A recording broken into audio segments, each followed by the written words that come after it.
side by side and talking. It's taken US Secretary of State Kerry numerous visits to both the Israelis and Palestinians to get them this far. The Palestinian Authority's chief negotiator Saeb Erekat seated next to his Israeli counterpart Tzipi Livni. We live in a tough neighborhood. To be optimistic is something that we cannot afford, but there is some hope. And I hope that when in Israel they would see the first meeting, they would understand that we shouldn't give up hope, and it is reachable, and we need to do it because it is an Israeli interest.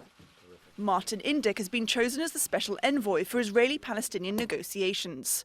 He's a former US ambassador to Israel, a member of the Israel lobby group, AIPAC, and a founding director of the Washington Institute for Near East Policy. Most recently, he's been the head of foreign policy at US research center, the Brookings Institution. It is a daunting and humbling challenge, but one that I cannot desist from.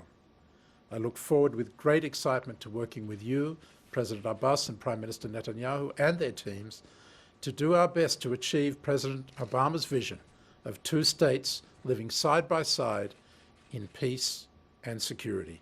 President Sadat and Prime Minister Begin. But there are seemingly insurmountable differences, ones that have led to many failed attempts before. The Palestinian Authority wants a state with borders based on a 1967 agreement. That would give them the West Bank, the Gaza Strip, and most controversially for Israel, East Jerusalem. That's not going to happen, says Israel. Prime Minister Netanyahu made that very clear in the Oval Office with President Obama 2 years ago.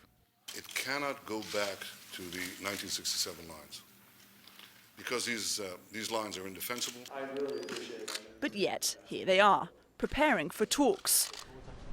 And Kerry says there's only a limited window of opportunity left for an independent Palestinian state. On Tuesday, he's expected to announce what, if anything, comes next. Caroline Malone, Al Jazeera.